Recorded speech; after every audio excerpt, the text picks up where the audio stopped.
there is an energy in the universe. There is something that is in each and every one of us. And it's also in the universe. And you are connected to it in a way that is often perceived to be, aloof from us, because it's invisible, because it's in the world of what we call spirit, the world that is not material.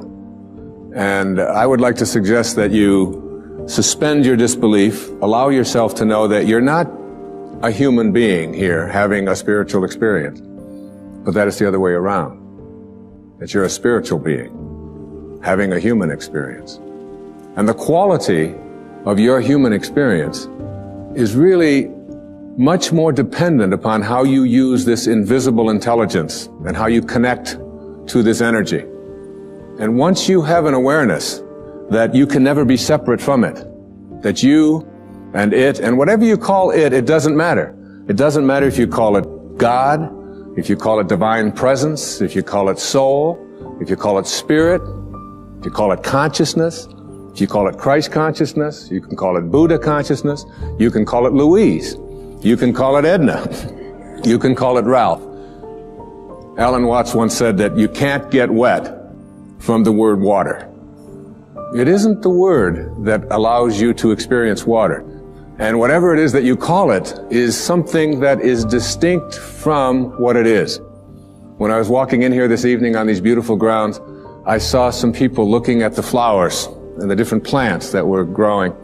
And as they were looking at them, there was one person who was obviously an expert, a botanist of some kind, and he was trying to explain to each one of the people what the name was, the technical name for each one of the flowers. And I was watching that and thinking, it doesn't matter what you call it. Can't you enjoy? Look at that thing. It's orange and it just came out of nowhere. There's something very profound about enjoying it and being there with it rather than being obsessed with labeling it. There was a very famous Danish theologian. His name was Søren Kierkegaard. He once said that once you label me, you negate me. Once you place a label on me and put me into a compartment or a category of some kind, I must then become what it is that you have labeled me to be. So that we want to be able to live our lives and to practice principles of higher awareness without being so consumed with what I call ordinary human awareness. And ordinary human awareness is just the recognition or the belief system that I am a human being. Maybe I'm having a spiritual experience, I'm not quite sure. But higher human awareness, what is sometimes in the East called Siddhi awareness.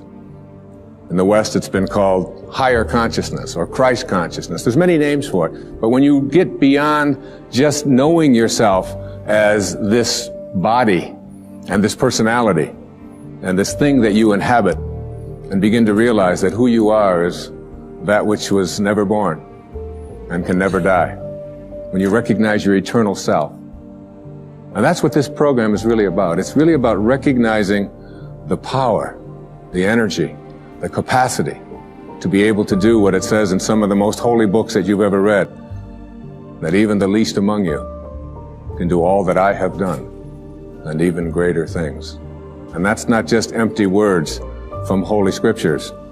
That's a very powerful lesson that each and every one of us can practice and live every day. What I'd like to suggest to you, and what this program is really about, is that there are higher levels of awareness that are available to us. A level of awareness that allows us to do things like, and it may sound a bit strange, but to manage the coincidences of our lives. To be able to place our attention on what it is that we would like to create for ourselves in our lives.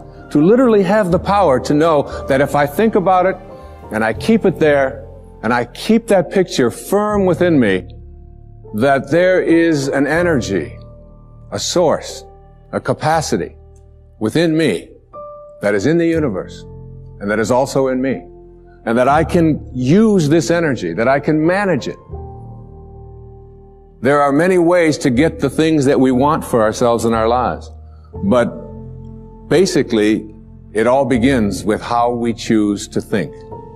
As you think, so shall you be. 7 little words that I think are perhaps the most important things that we can learn and master in our lives. This old proverb notion that I become what I think about all day long. And once you know that what you think about is what expands, you start getting real careful about what you think about. You don't allow your thoughts to be on anything that you don't want or that you wouldn't want to have manifest or show up for you in your life. Emerson said, the ancestor to every action is a thought. And you can look at every spiritual tradition, whether it's Eastern or Western, whether it's ancient or modern, whether it's civilized, quote, or uncivilized, quote, whether it's tribal. And there is, in all of these persuasions, this idea that inside each and every one of us, in a place that is not material, in a place that has no dimensions, in a place that has no boundaries, that in each and every one of us, we have this power and we have this intelligence, and you can never see it. I've often said that when you die, if you're going to die and 5 minutes before you're ready to leave, they weigh your body. And let's say it weighs, let's pick a good number, 150 pounds, all right? And then life leaves your body. And they weigh your body instantly after you're dead. And it still weighs 150 pounds. So that your body weighs the same alive or dead before it begins to deteriorate. And if that's the case, then your life, this thing that leaves your body and your body still weighs the same, is weightless. Your life is weightless. You can't put a dimension on it. You can't put a measure on it. Who you are is that life. And that life is not in the dimension of material. It's like if I want to wiggle my finger, I just have to have a thought. And the thought says, I think I'm going to wiggle my finger. And then I do this, and you say, well, that's really no big deal. But it really is a big deal. Because there's something invisible in here that says, I'm going to wiggle my finger. I've never seen that. I've never been able to, you can put that under an X-ray. You can try to measure that and find out what it is in there that allows you to say, I'm going to wiggle my finger. And you can never find it. It's not in this world, if you will. So I can do all the scientific studies. And what I can do when I do these scientific studies is I can find the command center inside of me. And I can go to the brain and I can point to a specific point, and scientists can do this and say, there's the command center which allows you to have a thought, I think I'm going to wiggle my finger. But there's no computer and there's no scientists and there's no technology that can ever allow us to go inside and say, there's the commander in the command center. Can't find it. And that commander in the command center, that weightlessness, is the part of us that we just don't pay enough attention to. And what I'd like to suggest here this evening is that once you start becoming aware of the power of thought, and if you look around, just look around you at everything that you see, it all began with a thought. We become what we think about. And that is probably one of the most important principles in learning to manifest. But in my mind, as I think about this idea of getting what you really want and being able to attract it into your life, what we have to look at is basically the obstacles that we have conditioned ourselves. And you notice I say that we have conditioned ourselves, because I have never believed that we need to be putting the responsibility on someone else. If you're conditioned, it's because you have allowed yourself to become that. And if we conditioned ourselves to believe certain kinds of things, and one of the things that we kind of believe and hang on to and live with is this whole idea that all of the things that happened to me in my past are what are keeping me from doing what I'd like to do today. So we hang on to these things and we fill ourselves with blame. You say, I'm the middle child. I'm the youngest child. I'm the oldest child. I'm an only child. Any one of those is a great excuse. You know, if you're the youngest child, you can say, well, how could I be making decisions for myself and be a fully functioning person today when I always had somebody else telling me what to do my whole life? How could I think for myself? If you're the oldest child, you can simply say to yourself, Well, how could I be expected to think for myself? I always had to think for somebody else. I was always doing it for somebody else. And that leaves the middle child. You know, the classic identity crisis. Oh, poor me. My mother didn't even know my name. She was always calling me by this one's name or that one's name. So I don't know where I fit in. So that takes care of everybody except the only child. And of course, the only child, your parents looked at you and said, we won't be doing that again. Huh? You have to live with that, I don't. Huh? So everybody, with their birth order, or with their mother liked their sister better, or that we had enough, or we didn't have enough, or we had too much, or we lived in the north, we lived in the south, I'm too tall, I'm too short, I've got too much hair, I don't have enough hair, it's falling out, it's not falling out, whatever it is, we all have these excuses. And I call all of these things that we hang on to and use to keep ourselves from reaching these higher places in our lives, the wake. I call it the wake. And the wake is comes from a story that I heard Alan Watts tell one time, and it was a very powerful story. He said, your life is like a boat, and it's heading up the river at, say, 40 knots. And as it's going, you are somehow able to metaphorically stand on the stern, the back of the boat, and look down into the water. Now there goes your life in this direction, and you're standing here and you're looking down into the water. And you ask yourself these three questions. The first question, what is the wake? What is it? What is this thing that you see? And the answer, the wake is the trail that is left behind. That's what it is. Nothing more, nothing less. It's the trail that is left behind. Second question to ask yourself in this little metaphor, what's driving the boat? What's making this thing go in this direction? The answer, the present moment energy that's being generated by the engine. And nothing more. That's the only thing that's making the boat go in this direction. And in this little scene, this means it's the present moment thoughts that I have and how I am using them that is making my life go in this direction, and nothing more. Because the third question is the most important and powerful question. And ever since I heard it, I've always thought about this whenever I have a tendency to look back here and blame something. Is it possible for the wake to drive the boat? That is, can a trail that is left behind make a boat go in this direction?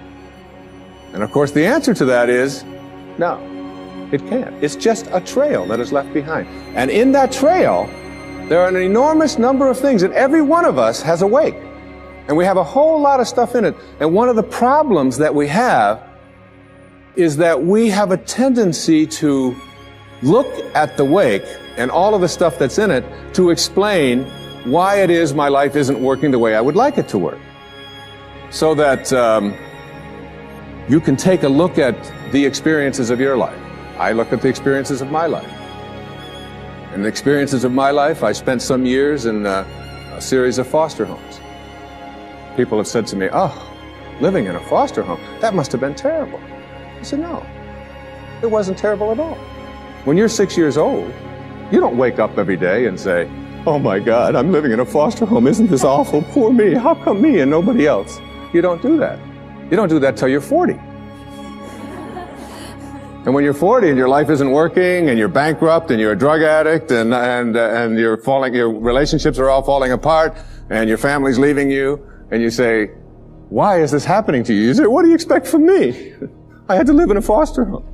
My mother liked my sister better. We were too this, we were too...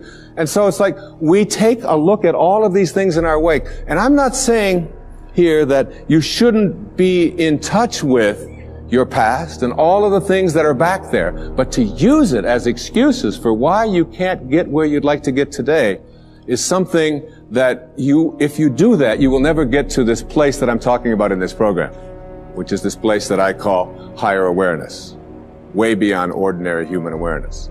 One of the most powerful lessons that you can ever learn, I had to learn as a young man. My own father was a man who walked away. He left. He left home when I was just a baby. Left my mother and with 3 little boys. And all I had ever heard when he walked out about this person that my older brothers told me about, and that my mother got her family back together again when I was 9 years old, and did all that she could to make a family again, with all the hardships. This is a man who never made a phone call, who never sent a penny, who spent some time in prison, who was an alcoholic, who died of cirrhosis of the liver at the age of 49 and was buried in a pauper's grave in Biloxi, Mississippi. And it wasn't until I went to his grave and was able to stand there, and I used to dream about this man and have this enormous hatred for this person whom I had never seen, just based upon what he had done to my own mother and to my brothers and so on, and all of the stories that I had heard and all the research that I had done. And I ended up at his grave 10 years after he had died, when I finally found out that he was dead. It was on the 27th of August. It was 1974. And what I did transformed my life. What I did is, I believe I was sent there by God, or whatever you want to call that divine spirit, that divine presence. And my life at that time wasn't working. I was overweight. My relationships weren't working. My writing wasn't working. There were a lot of things that weren't going well for me in my life at that time. Not badly, but they weren't going at the level that I knew I was capable of getting to, because I was filled with this hatred, this anger, this bitterness. And so what I did is I stood there on his grave, on this little marker in the ground, and I said, "From now on, I send you love. I forgive you." Mark Twain said that forgiveness is the fragrance that the violet sheds on the heel that has crushed it. And once I let go of that anger and that hatred and all of my attachment to the bonding that I had done with these wounds, and let go of that and cleared that out of my life, my writing began to take place at a much higher level. In fact, I wrote Erroneous Zones in very, very short time after that. I began to get myself back in shape. I began to eat better. I began exercising, got my weight down, and the people that were supposed to come into my life, like my beautiful wife who sits here with me this evening, all of it was allowed to flow when I released that energy of negativity and blame and hatred. They say that you never die from a snake bite. It isn't the bite. And you can't be unbitten. It's in the wake. What kills you is the venom that continues to pour through you long after the bite has taken place. And that's something we have control over, and we can change. And I'd like to suggest that what happens is that many of us bond ourselves to these wounds of our past. If I were to cut my hand, just cut it and watch it, my nature says, close up the wound. And I just have to watch it. And there's no doctor out there, there's no medicine out there that's going to heal that wound. There's a healing stream that I am connected to that will allow that wound to heal. So my nature says, close up the wounds. Don't bond to them, don't hang on to them, close them up. But supposing I say to myself, oh no you don't. There's no way I'm going to let you close up. You see, if I can keep you open, and I can go to you and say, look at this. You say, what happened? Well, look at this cut I've got. Oh, you poor thing. Look at that. It seems to be getting worse. It's getting infected. Isn't that terrible? And if you practice this kind of a mentality, when your nature says close up the wound, but you keep it open, before long you lose your hand. And after that, you'll lose your arm. And the whole organism will be destroyed if you don't let your nature take over. And your nature also says, close up the wounds of your past. Close them up. And oftentimes we ignore our nature. I had a great teacher that came into my life through his writing. His name was Nisargadatta Maharaj. Lived in India up until the mid-1980s. And he wrote something called I Am That, which was very powerful and influential in my life. And one of the things that he talked about when he was asked the question, what's the difference between, say, a saint or a highly functioning human being, a spiritual master, a spiritual teacher, and the rest of us? Is that they have unconditional love in them and you don't, or we don't? And he said, no. He said, saints have unconditional love in them, and so do you. He said the difference between ordinary human awareness and higher awareness people is that they have nothing else inside of them. That's all they have. And it's almost like we have to learn how to get that in ourselves. To be able to, well, I always like to use the metaphor of an orange. I love the orange. An orange is a simple metaphor. You take this orange and you squeeze it as hard as you can squeeze it. And you ask yourself, what will come out? And what comes out when you squeeze an orange? Orange juice. Never, no matter how many times you squeeze it, will apple juice come out. There's no mistakes. You'll never get grapefruit juice out of this thing, ever. The only thing you'll ever get out of it is orange juice. And the next question is why? Why when you squeeze an orange, as hard as you can squeeze it, does orange juice come out? And I asked that question up in Toronto one time, there's a little girl sitting right in the front row. She said, that's dumb. She said, that's what's inside. It has to come out. I said, well, that's the answer. You are really smart. And she smiled. She thought that was great. But that's the truth. The reason that orange juice comes out when you squeeze it is because that's what's inside. Now you extend the metaphor and someone squeezes you. That is, someone says something about you that you don't like. Someone behaves towards you in a way that you find offensive. Somebody does something or says something to you that you feel hurt by. And out of you comes anger, hatred, bitterness, tension, fear, anxiety, stress. And immediately you say, the reason that comes out of me is because of how he said it, or the way that she said that, or because they did that. But the truth is, the reality is, that what comes out is what's inside. And if you don't like what's inside, you can change it. Now, if you ask me, how does orange juice get inside of an orange? I would say, I don't know. I can't figure it out. That's a mystery to me.